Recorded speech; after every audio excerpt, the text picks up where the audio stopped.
다음 주는 부활주일입니다. 그러므로 금주는 예수님의 십자가에 달리시기 전 한 주간 행적을 되돌아보는 고난주간입니다. 우리 교회는 고난주간에 저녁 기도회를 8시에 드리고, 고난주간은 예수님의 십자가를 기억하는 주간이기 때문에 하루 한 끼 이상씩 금식하는 것이 은혜스러울 것 같습니다. 그리고 부활주일에 헌금을 분에 넘치게 드리는 것도 주님의 고난에 동참하는 그런 우리의 참된 모습이 될 수 있습니다. 그래서 이 고난주간을 우리가 잘 보내고 다음 주 부활주일에 하나님 앞에 부활의 큰 기쁨으로 영광을 돌리기를 원합니다. 부활주일은 하나님의 백성이 된 성도들만이 지킬 수 있는 기독교 절기입니다. 세상 사람들은 예수님이 부활하신 그때에도 자기들의 눈으로 보고도 믿지 않았습니다. 그들은 예수님께서 다시 사신 것이 아니라 제자들이 예수님의 시신을 훔쳐갔다고 부활을 거짓으로 퍼뜨린 것이고, 예수님께서 십자가에 달려 고통으로 인해 잠시 기절하셨다가 예수님의 이제 다시 깨어나심으로 인해서 죽었다가 살아나는 것이 아니다, 그런 말을 그들이 전했습니다. 성경 말씀에 보면 그 소문이 예수님의 무덤을 지켰던 병사들에게 제사장들이 돈을 주고 소문을 내게 한 것이라고 기록하고 있습니다. 오늘날도 마찬가지입니다. 우리가 예수님의 사망 권세 이기시고 부활하셨다고 그렇게 전하고 교회 외부 게시판에 예수 부활하셨네 그런 프랭카드 배너를 걸어도 세상 사람들은 예수님의 부활을 믿지 않습니다. 만일 예수님이 부활하신 것이 거짓이거나 지어낸 이야기라면 주일이 오늘날까지 이어지지 않았을 것이고 교회는 이 땅에서 사라졌을 것입니다. 우리는 성도라는 이름의 자부심도 만약 예수님의 부활이 없다면 가질 이유도 없고 가지지도 못했을 것입니다. 우리는 예수 그리스도의 부활이 있기 때문에 우리가 앞으로 부활할 것이고 천국에 올라간다고 하는 그 사실을 예수님의 부활로 인해서 이루어지는 것입니다. 바울 사도는 고린도전서 15장에서 만약 예수님께서 부활하시지 못했다면 사도들의 전파하는 것도 헛것이고 사도들의 거짓 증인일 것이고 성도들도 여전히 죄 가운데 있으며 예수 안에 잠자는 자들이 멸망했으며 성도인 우리들이 모든 사람 가운데 가장 불쌍한 자라, 그렇게 표현하고 있습니다.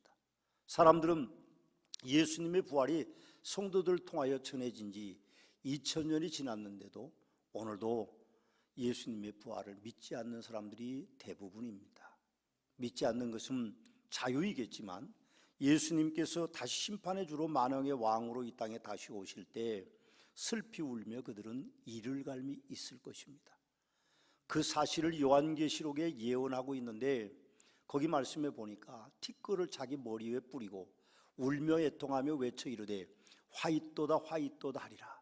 그러면서 그들은 바위 속에 숨어 있지만 그 바위가 자기를 덮치라고 내 머리 위에 무너지라고 그렇게 괴로워하면서 예수님의 재림을 맞게 될 것이다, 그렇게 기록되어 있습니다.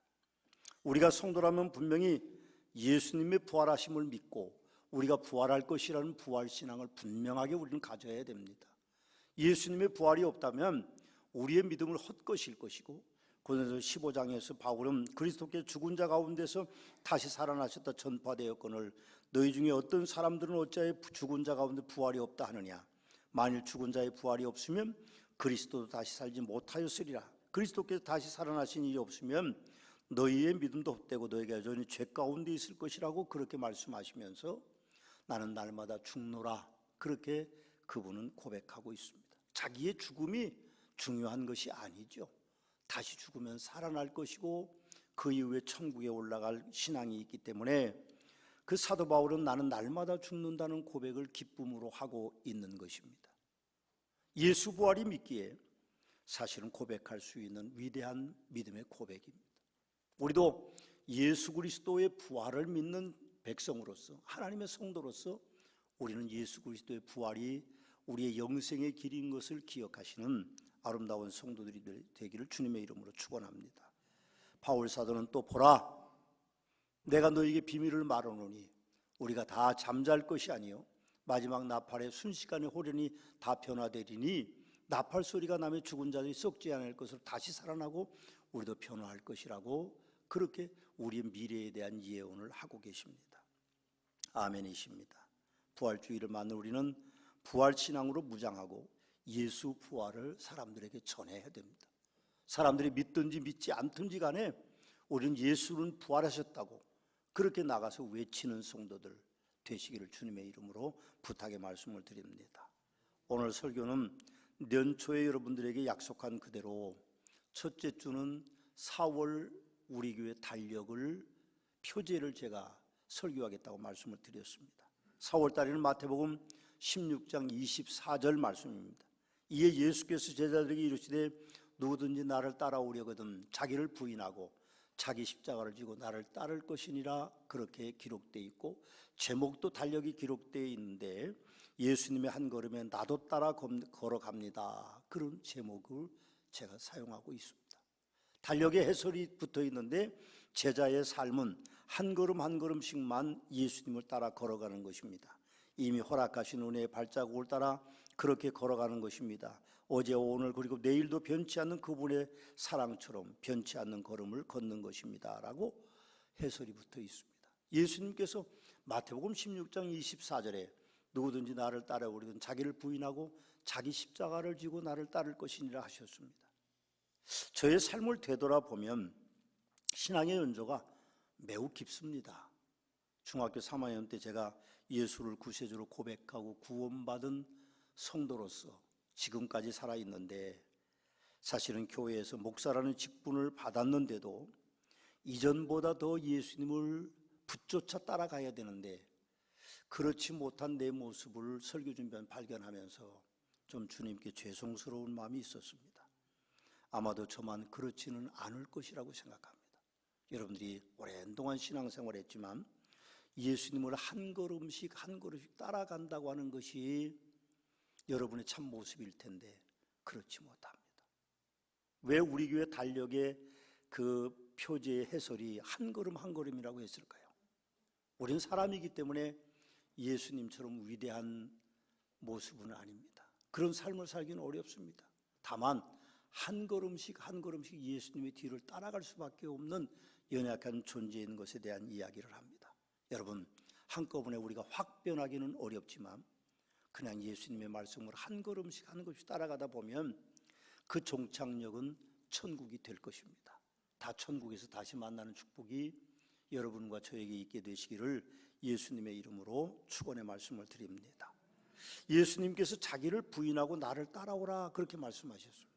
자기를 부인하고 하는 그 말씀의 의미가 뭘까를 생각해 봤습니다. 그래서 원문을 찾아보니까 아파르 네시아스도 좀 어려운 헬라어가 기록되어 있는데 그 말의 뜻은 사실을 인정하지 않는 적극적인 행동과 유혹을 물리친 행동을 말하는 것이다. 그렇게 사전에 되어 있습니다. 쉽게 말씀을 드리면 자신의 의지와 뜻을 부정함으로 죄의 유혹에서 벗어나는 단호한 결단을 말하는 것이라고 기록되어 있습니다. 성도는 거룩한 존재입니다. 그래서 예수님을 구세주로 받아들이기 이전에는 사단의 종이었습니다. 사단의 종이죠.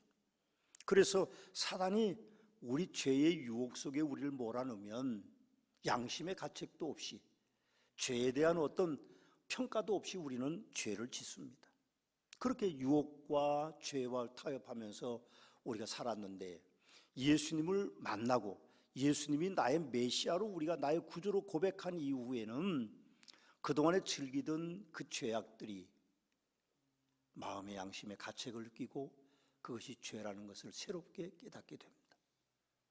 그래서 죄와는 상관이 없는 자로 살아가기는 무척 어렵고 불가능하지만 한 걸음 한 걸음 예수님을 따라 걸어가는 삶을 우리는 살고 있는 것입니다. 예수님을 구세주 영접한 이후에는 우리가 주님이 우리 주인이 되셨기 때문에 죄와 타협하지 않고 거룩하게 살기 위한 몸부림이 계속되고 있는 것입니다. 자기를 부인하고는 예수님께서 12명의 제자들에게 하신 말씀입니다. 물론 우리에게도 하신 말씀이긴 하죠. 그러나 자기를 부인하고 하는 예수님의 12명의 제자들은 자기를 부인한 사람들이었습니다. 그들은 생업을 포기한 사람들이었습니다. 그리고 예수님을 붙쫓은 사람들입니다. 베드로, 안드레, 야고보, 요한, 빌립, 바돌로메, 도마, 마태, 작은 야고보, 다데오, 시몬, 가룟 유다. 물론 가룟 유다는 다른 11명의 제자와 다르게 갈릴리 사람이 아니라 남유다의 사람이기는 합니다만, 이 12명의 모든 제자들은 자기들의 생업을 포기하고 심지어는 가족까지도 버리고 예수님을 따랐던 사람들입니다. 베드로와 안드레, 야고보, 요한은 어부였고, 마태와 가룟 유다는 세리였고, 유대 독립을 꿈꾸던 열심당원 중에 속한 시몬은 혁명가였고, 다른 제자들의 직업은 알 수는 없지만 대부분 그들이 갈릴리에서 고기 잡는 어부였을 것이 아닌가, 그런 생각을 해봅니다. 그분들은 자기를 부인하는 사람들이었습니다. 그분들은 목숨까지도 부인하고 예수님을 전하다 11명의 제자들이 한 번도 빠짐없이 순교자의 반열에 오르신 분들이십니다. 오늘날 성도인 우리에게 자기를 부인하고는 어떤 뜻일까요? 직장을 그만둬야 할까요? 아닙니다. 가족을 버리라고 할까요? 아닙니다. 분명히 그런 의미는 저는 아니라고 생각합니다. 그렇다면 무엇일까요? 오늘 본문 24절 말씀해 보면 그 헬라어를 그대로 직역하면 이렇게 번역할 수 있습니다. 그때 예수께서 그의 제자들에게 말씀하셨다.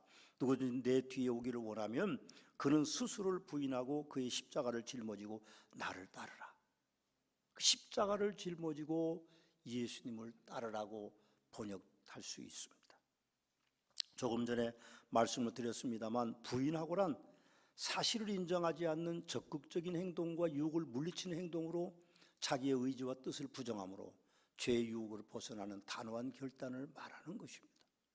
내 마음대로 사는 것이 아니고 말씀대로 사는 거죠. 그 위에 성령이 우리를 감동시키셔서 그것이 해야 될 일인지 안 해야 될 일인지, 그것이 해야 될 말인지 안 해야 될 말인지, 그렇게 우리가 욕심을 내야 될 일인지 욕심을 내지 말아야 할 일인지를 우리가 판단하고 결단하는 것을 의미합니다. 우리는 거룩한 존재입니다. 하나님께서 거룩하시니 우리도 거룩합니다. 사실 우리는 거룩한 존재는 아니죠. 죄와 뒤범벅된 엉망진창의 사람들이지만 예수님은 우리의 죄 때문에 십자가에 달리셨고 그분의 그 희생으로 말미암아 우리는 그 보혈의 피로 깨끗함을 입은 사람들입니다. 이제 거룩한 존재입니다. 우리가 죄와 타협할 수 없습니다. 그래서 누구든지 나를 따라오려거든 자기 십자가를 지고 자기를 부인하고 자기 십자가를 지라고 말씀하시는 것입니다. 두 번째로 예수님께서 예수님을 따라오려면 자기 십자가를 지라고 말씀하셨습니다. 예수님께서 말씀하시는 자기 십자가란 뭘 말씀할까요? 목사인 저의 입장으로 보면 부름받은 사역자들로 자기 십자가를 지고를 목회의 사명이라고 해석하고, 성도님들 입장에서 보면 자기 십자가를 지고는 삶의 무게라고 저는 생각합니다. 달력의 해설을 다시 보면 제자의 삶은 한 걸음 한 걸음씩만 예수님을 따라가는 것입니다. 한 걸음 한 걸음씩만 따라갈 수밖에 없는 존재. 예수님처럼 살 수는 없습니다. 그러나 순간순간 우리가 예수님을 잊어버리지 않고 예수님이라면 어찌하실 건가를 기억하고 살아가는 인생이 될 수밖에 없는 것입니다. 이미 허락하신 은혜의 발자국을 따라 우리는 그분을 따라가는 길밖에 없습니다.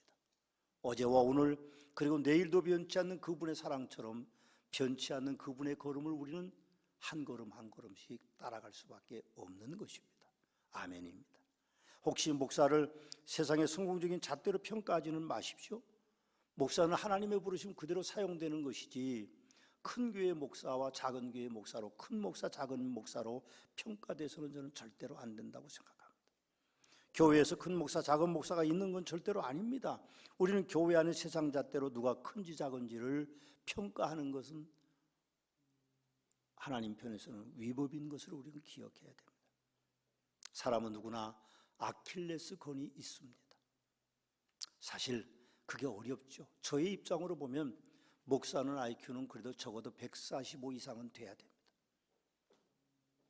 성경을 읽으면 머릿속에 딱 들어와서 성경을 보지 않아도 술술술 나올 수 있어야 되고, 책을 보면 그 구절들이 술술술 그냥 머릿속에서 실타래처럼 풀어져야 되는데 저는 그렇게 못합니다. IQ가 그렇게 높지 않습니다. 그리고 학문의 깊이도 있어야 되고 이해력도 있어야 되고 인격도 좋아야 되고 사실은 말재주도 있어야 되고 그리고 여러 가지 많은 리더십도 강해야 되는 것이 목사의 입장인데 저는 그렇지 못합니다. 그것이 저의 아킬레스건입니다만 사실은 참 안타깝지만 목사는 꼭 그래야 되는 건 아닙니다. 침례교의 위대한 설교가요, 영국의 18세기의 위대한 이제 학자였던 스펄전 목사는 두 가지를 잘해야 된다고 그에 써 있습니다. 하나는 밥을 잘 먹어야 됩니다. 신방 가면 주는 대로 다 말밥통처럼 잘 먹어야 된다. 두 번째로는 얼굴이 잘생겨야 된다. 여자들이 반할 정도로 인물이 좋아야 된다. 제가 그 책을 미리 읽었더라면 나는 목사는 안 한다 그랬을 텐데 모르고 목사 되고 신학 공부만 읽어보니까 그렇게 돼 있어서 그 길은 어차피 오긴 왔습니다만 사실은 얼굴이 잘생기고 IQ가 좋고 언변이 뛰어나고 그런 것 때문에 목사로 부름받은 건 저는 아니라고 생각합니다. 물론 그런 분들도 많이 계시죠. 그러나 그런 것들이 아니고 그런 것들이 없는 중에 오히려 십자가를 지고 예수님을 따라가는 것이 참 저는 목사라고 생각합니다. 성도님들도 마찬가지입니다. 자기 십자가를 지고는 사실은 자신의 아킬레스건에 문제가 있을 수 있어요. 건강에 문제가 있을 수도 있고 심리적인 문제를 있을 수도 있고 재산 문제일 수도 있고 직업으로 인한 것일 수도 있고 안타깝게 태어나면서 유전적으로 부모에게 물려받은 좋지 않는 그런 것들도 있습니다. 잘나고 못난 것들이죠. 그 외에도 공부를 못하는 콤플렉스, 또 심지어는 외모 콤플렉스, 그 외에 스스로 가진 콤플렉스라는 것들도 남에게 말할 수 없는 것들도 있을 수 있습니다. 그렇지만 사랑하는 성도 여러분, 절대로 기죽지 마십시오. 기죽을 이유가 전혀 없습니다. 우리를 창조하신 분이 하나님이시기 때문에 그분이 우리를 창조하고 그분이 만들어가는 과정에 우리가 만족하고 살면 그것이 자기 십자가를 지고 가는 길이라고 저는 생각합니다. 요즘 유행하는 현대판 유행어가 있는데 학문은 50이 넘으면 너나 나나 다 똑같아지고 많이 배우나 적게 배우나 50이 넘으면 똑같아집니다. 써먹을 데가 없어요. 그리고 60살이 넘어가면 인물이 평준화됩니다. 제가 우리 교인들도 이렇게 보면 옛날엔 좀 그랬던 분들은 그대로 있고 옛날에 좀 잘생겼던 분들은 막 이상해집니다. 그걸 보면 똑같아져요. 50, 60 넘어가면 인물 평준화가 되고 70 넘어가면 성 평준화가 됩니다. 남자 여자 구분이 없어져 버려요. 80이 되면 돈이 필요 없어집니다. 건강이 최고죠. 90이 되면 산에 있으나 집에 있으나 똑같아집니다. 자기 십자가라는 것은 인생의 무거운 짐일 수 있지만 그걸 지고 가는 즐거움도 아셔야 돼요. 나는 못났다, 나는 어렵다, 나는 가난하다, 그게 뭐 그렇게 큰 문제입니까? 그렇게 큰 문제가 되지 않습니다. 내가 못난 것이 그렇게 큰 문제가 됩니까? 그렇지 않습니다. 자기가 지고 가야 될 인생의 짐, 그것이 자기 십자가라면 충분히 그것을 극복할 수 있는 것입니다. 자기 십자가를 지고는 육적인 것 이외에 영적인 것도 물론 있습니다. 그것이 사명이죠. 이것을 부르심이라고 그렇게 말합니다. 우리 교회 어떤 집사님이 오셔서 부르신 성도들 그렇게 주보에 써 있으니까 저를 찾아와 웃으면서 그랬어요. 목사님 이제 부르신 성도님이라고 돼 있는 게 어찌 천국으로 부르는 것 같습니다. 그렇게 얘기해서 나는 그런 생각 한 번도 해본 적이 없는데 그래서 생각해 보니까 또 그렇게 해석할 수도 있겠구나. 저는 그런 생각을 해봅니다. 여러분, 우리는요 결국 영적인 부분에 있어서도 우리 십자가를 우리가 지고 가야 됩니다. 제가 금요일 날 저 신태인의 침례교회를 방문했는데 가서 제가 너무 감동을 받고 왔어요. 벤츠를 타고 어떤 할머니가 오셨어요. 벤츠는 자동차 벤츠가 아니고 할머니, 할아버지 이렇게 타는 그 전기 꼽아 타는 얕은 거잖아요. 그걸 타고 오신 분이 거기서 내리시더니 교회 청소를 쓰레받기 가지고 빗자루 가지고 하시는, 잘 걷지도 못하세요. 허리는 완전히 꼬부라지시고 그런데 싹 쓸더니 가시더니 제가 1시간 정도 목사님을 기다리고 있는데 또 오신 거예요. 그러면서 아직도 목사님 안 오셨어요? 안 오셨다고 그러니까 또다시 쓰레받기와 빗자루를 들고 또 쓰시고, 어떤 분은 조금 더 젊은데 그분이 오셔서 교회 청소를 또다시 하고, 제가 보니까 티끌 하나 없이 깨끗한데 또 쓸고 닦고 그러더라고요. 그게 참 제가 생각해 보니까 감동이 되더라고요. 여러분, 교회는요, 우리가 편안하게 예배드리고 있지만 수많은 성도들이 오셔서 헌신하기 때문에 우린 편하게 예배드리는 겁니다. 걸레 한번 안 잡아보고, 빗자루 한번 안 잡아보고, 설거지 한번 안 해보고, 밥 한번 안 해보신 분들은요, 각성하셔야 됩니다. 자기 십자가를 안 지는 겁니다. 자기 십자가를 져야 돼요. 순서가 자기에게 돌아오면 어떤 일이 있어도 오셔서 여전도회와 남전도회와 함께 같이 일을 하셔야 됩니다. 그게 하나님이 우리에게 주시는 사명입니다. 뭐 우리가 거창한 일을 하시겠습니까? 나라를 바꾸겠어요? 교회를 뭐 더 크게 우뚝 세우겠어요? 그런 의미가 아닙니다. 자기 십자가는 하나님이 자기에 맡긴 그 사명이기 때문에 남들이 뭐라고 그러든지 남들이 평가를 어떻게 내리든지 상관없이 우리가 우리 할 일을 하는 겁니다. 토요일 날 전도위원회가 모입니다. 잘 걷지 못하시는 분이 유모차를 겨우 밀고 오셔서 허리는 땅에 거의 닿는데도 전도지를 가지고 나가세요. 걷지 못하시니까 교회 앞에서 의자에 앉았다 일어났다면서 오시는 분들 예수 믿으세요 그러면서 선물도 주고 그것도 주고 그럽니다. 참 이게 우리가 지고 가야 될 십자가입니다.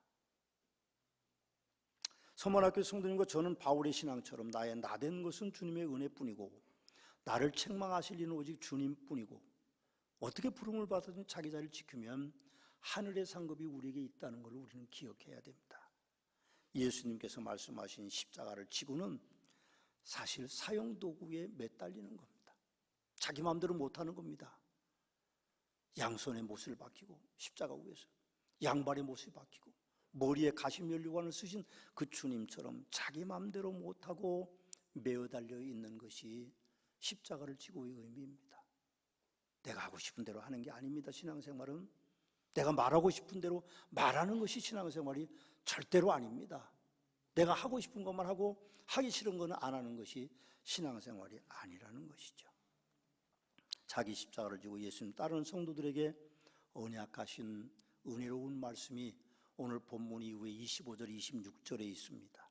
거기 보면 누구든지 제 목숨을 구원하고자 하면 잃을 것이고 누구든지 나를 위하여 제 목숨을 잃으면 찾으리라. 사람이 만일 온천을 얻고도 제 목숨을 잃으면 무엇이 유익하리요? 사람이 무엇을 주고 제 목숨과 바꾸겠느냐? 그렇게 주님께서는 말씀하고 계십니다. 이 말씀에서 목숨은 성도들이 천국에서 영원히 누릴 영생의 축복까지도 포함되어 있는 것은 우리가 기억해야 될 것입니다. 세 번째, 예수님께서 뭐라고 말씀하셨습니까? 나를 따르라. 그렇게 말씀하셨습니다. 마태복음 16장 24절을 다시 말씀을 드리면 누구든지 나를 따라오려거든 자기를 부인하고 자기 십자가를 지고 나를 따를 것이니라 그렇게 말씀합니다. 달력에 기록된 그대로 서문학교 모든 성도님들은 예수님의 한 걸음에도 나도 따라가는 성도들이 돼야만 됩니다. 그럼 예수님이 걸어가신 길이 어떤 길일까요? 세 가지입니다. 첫째는 예수님은 겸손의 길을 걸어가셨습니다. 예수님께서는 천지를 창조하셨습니다. 사람을 만드신 하나님이심에도 사람들을 구원하시기 위해서 사람의 몸을 입고 여관에도 집에도 머물 곳이 없어서 말구유에 마구간에서 출산하셨고 그리고 요람이 없으니까 말구유에 예수님이 눕혀져 있었습니다. 이 진리를 신학적인 용어로는 그리스도의 피하라고 하고 그리고 우리가 흔히 하는 성육신 역사가 그곳에서 일어난 겁니다. 빌립보서 2장 5절 이하의 말씀에 보면 이런 말씀이 있습니다.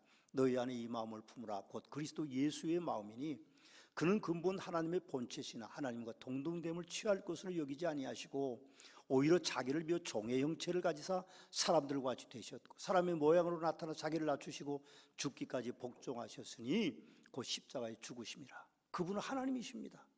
그분이 인간을 구원하기 위해서 인간의 모든 죄를 대속하기 위해서 인간의 모습으로 오셨고 인간들의 모든 죄를 대신 지시고 십자가에서 속죄의 역사를 이루신 것입니다.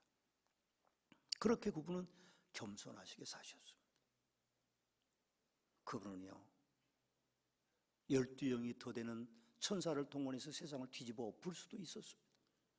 어디 감히 제사장들의 군종들이 예수님을 결박하고 십자가에 못 박을 수 있습니까?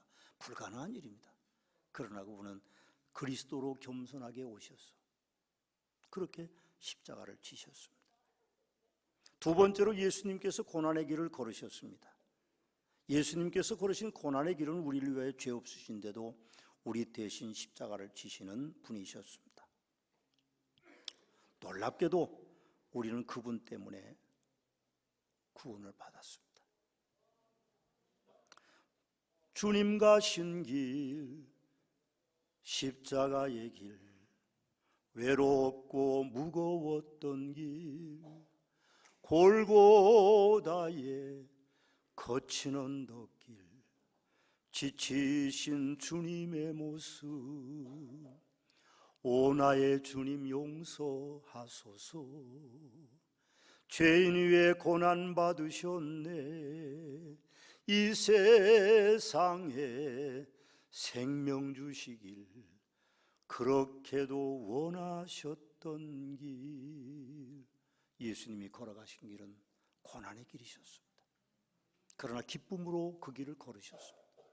우리의 인생도 혹시 고난이 있더라도 하나님의 뜻 안에 있는 고난이라고 우리는 그렇게 믿고 그 고난의 길을 그냥 묵묵히 열심히 예수님을 뒤따라 한 걸음씩 한 걸음씩 따라가시는 복된 성도들이 되시기를 주님의 이름으로 부탁의 말씀을 드립니다. 세 번째, 예수님의 길은 영광의 길이었습니다. 놀랍게도 십자가에 달려서 운명하시면서 예수님은요, 마지막 말씀하셨습니다. 다 이루었다. 다 이루었다고 그렇게 하셨습니다. 그 후에 예수님께서 죽은 자 가운데 첫 열매로 살아나셔서 천국에 다시 하나님의 보좌에 오르셨습니다. 얼마 후에 예수님은 철장 권세를 가지시고 심판의 주인으로, 만왕의 왕으로 다시 오실 것입니다. 다시 빌립보서 2장 말씀을 봉독해드리면 이렇게 되어 있습니다. 자기를 낮추시고 죽기까지 복종하셨으니 곧 십자가에 죽으심이라. 그러므로 하나님이 그를 지극히 높여 모든 이름 위에 뛰어난 이름을 주사 하늘에 있는 자들과 땅에 있는 자들과 땅 아래에 있는 자들로 모든 무릎을 예수의 이름에 꿇게 하시고 모든 입으로 예수 그리스도를 주라 시인하여 하나님 아버지께 영광을 돌리게 하셨느니라. 그렇게 기록되어 있습니다.